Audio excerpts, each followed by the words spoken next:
Kapolri sudah menandatangani peraturan baru yang bisa jadi terinspirasi dari demo Agustus lalu, yaitu Peraturan Kapolri Nomor 4 Tahun 2025 tentang penindakan aksi penyerangan terhadap Kepolisian Negara Republik Indonesia. Sebagian kalangan menilai aturan ini membuka ruang penyalahgunaan kekuasaan dan penggunaan kekuatan berlebihan. Kita bahas ya.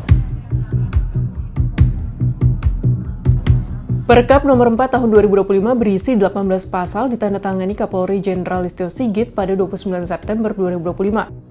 Pada pasal 1 mengatur penindakan yang dilakukan kepolisian untuk menghentikan atau mengendalikan perbuatan yang dianggap melanggar hukum, yakni penyerangan terhadap Polri. Aksi itu meliputi penyerangan pada markas kepolisian, kesatrian, asrama atau rumah dinas polisi, satuan pendidikan, dan rumah sakit Polri atau klinik atau fasilitas kesehatan. Terkait hal itu, anggota kepolisian dapat mengambil tindakan berupa upaya paksa atau tindakan lain untuk mencegah, menghambat, atau menghentikan pelaku penyerangan yang mengancam keselamatan atau membahayakan jiwa, serta harta atau kehormatan. Tindakan itu meliputi peringatan, penangkapan, pemeriksaan, atau penggeledahan, pengamanan barang atau benda yang digunakan untuk penyerangan, serta penggunaan senjata api secara tegas dan terstruktur. Penggunaan senjata api dilakukan ketika penyerang memasuki lingkungan Polri secara paksa dan melakukan pembakaran, perusakan, pencurian, perampasan, penjarahan, penyanderaan, penganiayaan, dan pengeroyokan. Selain itu, penggunaan senjata api bisa dilakukan ketika penyerang mengancam jiwa petugas Polri atau orang lain. Senjata api tersebut dilengkapi dengan amunisi karet dan amunisi tajam. Dari pasal-pasal ini pertanyaannya, apakah perkap ini muncul dari peristiwa penyerangan fasilitas polisi pada demo Agustus lalu?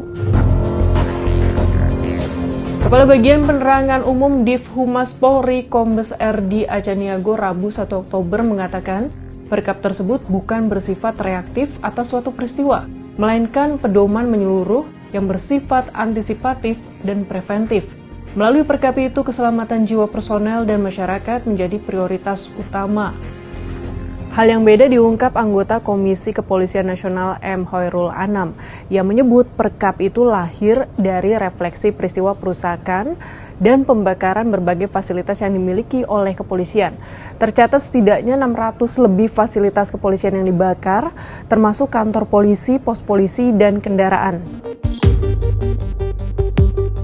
Anam sepakat bahwa peraturan tersebut harus dipastikan dan dijaga agar tidak berujung pada pengambilan tindakan yang eksesif oleh aparat kepolisian.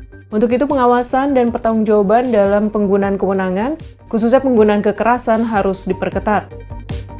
Kalau Hoirul Anam, anggota Kompolnas, setuju dengan perkap ini, kritik keras justru diungkap oleh Direktur Eksekutif Amnesty International Indonesia, Usman Hamid, yang menyebut peraturan itu membuka ruang penyalahgunaan kekuasaan dan penggunaan kekuatan berlebihan dari aparat.